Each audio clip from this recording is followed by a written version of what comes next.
Hey guys, Sen here. About a year ago, my clanmates were arguing almost every single weekend over who got to attack in the clan capital because there was only 50 spots and a lot of us had alt accounts that we also wanted to play with. And the biggest offender of us all, you might have guessed it, was yours truly. At the time, I was playing with about 20 accounts every weekend. Most of them were Town Hall 6s that I rushed up just to play clan capital and nothing else. Like I literally logged on, did my hits, left the clan, overflowed on raid medals because I never used them, rinse and repeat, and 20 accounts wasn't even enough for me. I was making even more Town Hall 6s. It got so bad in my clan that I had to find a second clan where I could play some more alts at, but the problem was that new clan was also capping out at 50 attackers every weekend, and they also had to make a second clan to put some of their members to get their hits in the clan capital. It was so wild, so crazy. Man, clan capital was the Wild West back then. But it was also the most fun I've ever had playing this game, but not anymore. These days, my clans are struggling to get even 30 attackers. My leaders are really trying to push people to play Clan Capital, and I'm right on the verge of quitting for good. But not just me. If you've looked at the top clans recently, almost all of them have changed their description in the global top 10 to protest the current state of Clan Capital because man, it is rough right now. Actually, some of them have even straight up said no and left. I know the number one clan in the world, Alpha Warriors, in terms of global leaderboard ranking, since basically the launch of Clan Capital, they just straight up quit and they dropped out of the global leaderboard entirely.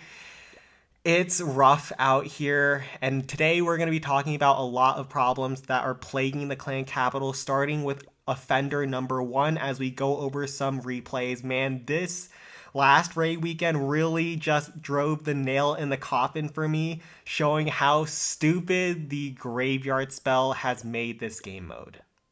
Ah, yes, Graveyard. This last raid weekend, I landed some of the filthiest CP2 shots that I'll just be leaving in the background as I talk. I don't think they really need any commentary over them because you've seen them or done them a million times already.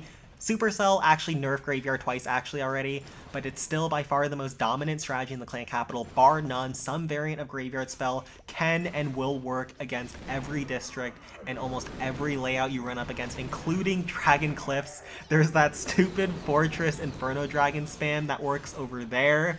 It's kind of ridiculous. Like, some top clans have changed their bases to where they put all of their buildings on one side and then all of their walls on the other, basically putting their walls away from civilization because it looks like a troll base, but it's solely to try to stop the rams and the graveyard skellies from eating them alive, and then they just die to graveyard and get two shot after two shot after two shot by some graveyard hogs, graveyard wizard afterwards. It's so silly because there's nothing defenders can do. I'm trying to think of a comparison to the home village for those who are not too into clan capital, like maybe the bat spell back in the day when they released and broke the game, but then Supercell patched it in like a day. Graveyard is like if Supercell doubled the E-Dragon stats, every top player would be forced to use E-Dragon spam because there's nothing defenders can do to stop it, and there's no reason to use anything else except if you wanted to have fun failing with other stuff and making videos about it, I guess.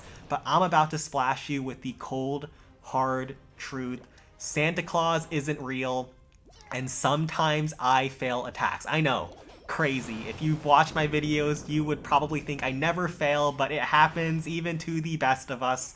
When I failed before Graveyard ever existed, I'd go back to the replay, watch it, and try to figure out what I did wrong and where I could improve. But post Graveyard, when I fail without Graveyard, I just shrug my shoulders and go, welp, shoulda used Graveyard.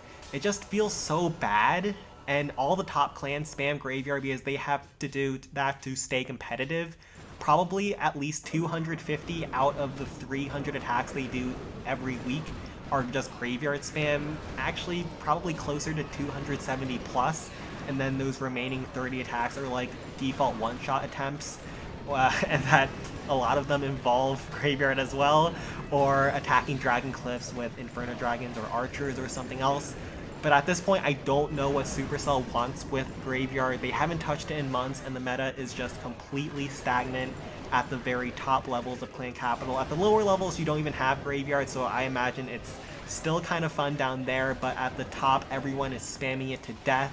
And some people have countered that Graveyard doesn't work to two-shotting max bases, but really that's because max bases are insanely hard regardless of what you use, and Graveyard is still by far, from all the testing that I've done, the best strategy to try to take those things out as well. So yeah, there's just no reason to use anything other than Graveyard once you unlock it, and it's just become such a problem. And also no one's even facing max bases, and that brings me to my second point, which is matchmaking.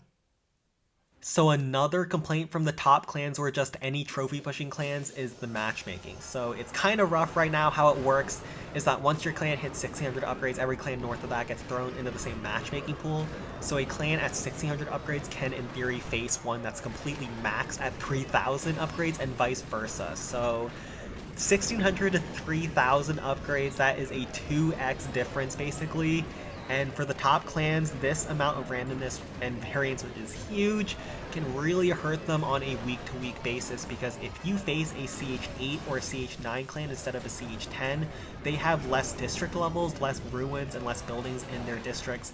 That means no matter what, even if you two-shot all of their bases, you're getting less gold per attack, which is going to hurt you when it comes to trophies. So I understand why that can be extremely frustrating. Even if you attack perfectly, do everything right, there is an element of RNG and stuff outside of your control that can ruin you and basically determine whether or not you rise in the leaderboard for that specific week. But I don't think that there's ever going to be a fix to that. I mean, RNG and randomness always is going to exist in matchmaking to some extent. It happens in War with the mismatches, it happens in Legends League, it happens in the builder base as well. There is going to be RNG and randomness in the matchmaking, so I don't have too much of a problem with that. But my main complaint is that the highest density of clans will always be at 1600 upgrades. So every week, more clans reach 1600 upgrades than clans that max out their clan capital and reach 3000. So everyone will just be matching the majority 1600 upgrade rushed clans with their max offense till the end of time.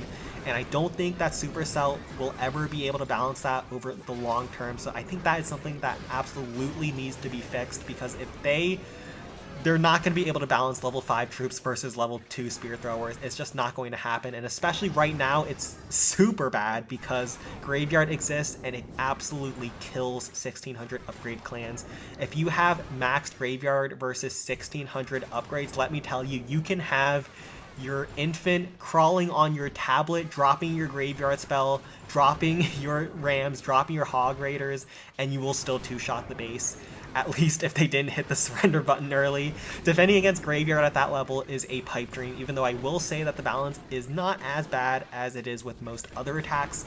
Some clans have proposed matchmaking by trophies when you reach Legends League, and I think that is a good idea, but Supercell would really need to give max offense a boost, because right now, even though all the Legends League clans are mostly highly upgraded, if they start facing each other, oh boy, is it going to be bad, because two-shotting at max level is super incredibly difficult in the clan capital, probably as hard as the old Town Hall 10 was, and I don't use that lightly. I played during that time. I am an OG when it comes to Clash of Clans, and boy, I don't think Clash of Clans will ever, at least the home village, will ever reach that level of difficulty, but Clan Capital is really close to that when it comes to max offense versus max defense. It is really difficult, even with Graveyard Spell right now, but without it, if they end up nerfing it and then pit max clans against each other, I mean, that's what happened before, and they absolutely hated it, so they will have to find a solution that helps everyone. The old system worked better for lower level clans when clans match each other within 50 upgrades, but they'll probably have to work out a new system because there's a lot of clans that hate this one right now. For this last section, I want to spitball a bunch of more minor problems that I feel are not as pressing for the health of the game mode, but could be addressed to improve the clan capital experience. So the first one is trophy pushing in general. You have to do all 300 hits every raid weekend and never take a break, because part of the trophy algorithm is getting more total gold, and that depends on the amount of attacks a clan uses. So leaving attacks on the table will hurt your clan a lot, and it's much harder for clans to gain trophies than it is for them to lose. And it's taken around 6 months for the top clans to settle where they belong at around 5,500-ish, while they lose more than 1,000 trophies in a single weekend when they ever decide to skip. That is absolutely miserable. Now, here's the thing. Part of that was self-inflicted. All right, boys, let's take some accountability here. We were the ones who chose to have 3 people clans playing 50 accounts, so obviously there's gonna be some people who get really burnt out. And there are some real crazy mofos out here doing one-man clans with 300 hits, one-man 50 account clans out here, and I don't think Supercell was ever expecting how fanatical some people were gonna be with the clan capital. They were expecting like 50 unique players with 6 hits each, and that is honestly not that bad at all. But that is not what the leaderboard looks like. I would be remiss if there are any clans in like the top 10 with more than 5 unique players. I swear all of the top 10 is just a bunch of people with a bunch of alts. So that's why people are getting really burnt out, especially when all you have to do is use Graveyard like 300 times over every single week. Yeah, that's pretty bad. But I do think that 300 hits is a little too much anyways, because there are clans without 50 players and not everyone has alt accounts, so those clans just cannot compete for the trophy leaderboard in the clan capital at all, just because they don't have enough to fill out every single slot of their 50 accounts every single week. So that is a little too much in my opinion. I do think that they should change it to around, I don't know, 240 attacks, so like 40 players to attack each raid weekend, and that'll be more manageable, not just for those crazy one-man shows, but also for the clans that are a little bit smaller and just cannot do the 50 attackers every single raid weekend. So I think that would be a good change, but I don't think that clans should be allowed to take like full breaks, like do 0 attacks in a raid weekend and maintain their trophies like that. Then there would be clans that were able to sit at 5,500 trophies and never do an attack again and just never be able to be dethroned. I do think there should be some penalty if you want to skip entirely, but I do think 300 attacks is probably too much for most clans to do, and so yeah.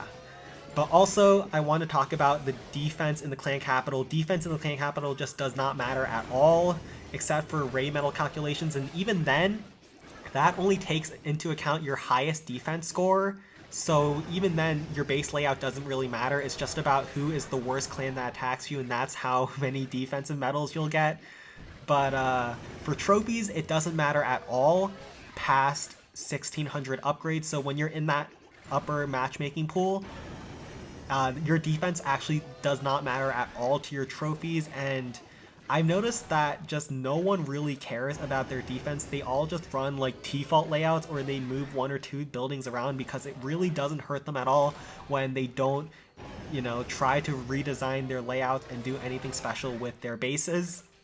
And so I don't think clans should be able to reach Legends League, say, or the top 10 and just run default layouts, because I'm pretty sure that is possible right now with how things are. Defense needs to matter more. It's literally half the game mode. There's offense, there's defense, and defense just doesn't matter at all, and that just makes the clan capital less interesting in general. So I don't know how they'll fix that, but I do think it does need to matter in the long term. And screw this base. I can't believe I can't believe that this one little stinking town hall, district hall beam is gonna wipe the rest of my Larrys out. But yeah, those are all my thoughts on the clan capital, at least for now. There's probably a bunch of stuff I missed. Oh yeah, also like the updates, they never tell us what's going on. They never like put stuff in the patch notes. I didn't know that they were gonna add 3 bonus gold per troop you get left alive after the update, until they left it in the patch notes, or actually when I did my hit and realized I got way too much bonus gold for the amount of troops I had left. So I hope they're also more transparent about what they're going to do in terms of changes to the clan capital. They do a lot of things hidden, like with matchmaking and stuff like that I hope that they share in the future. Alright, I hope you guys enjoyed today's video. Do let me know down below in the comments what you guys think of the clan capital right now. Maybe it's just me who's really burnt out, and there's a ton of people beyond where my eyes can see who really enjoy the state of CC right now. But on a lighter note, I've been doing something I've always wanted to do, which is working on a comic/manga series. I've posted a small little preview online that I'll link down below in the description, as well as putting a page on the screen, so check it out if you're interested. It's my first time trying to do something like this, so I'm still learning the ropes. It's read from right to left, which might be a little bit confusing, but I hope you guys can still enjoy it. Oh, and one more thing, even though I've been posting a lot less because I've just been playing a lot less, Kala has still been working really hard on the Discord server, adding new features, new events. There's actually going to be a new quest hunt event on our Discord server soon, so make sure you join up if you haven't already. It's still the best place to go if you want to get better at the clan capital. But like and subscribe if you enjoyed today's video, and take care.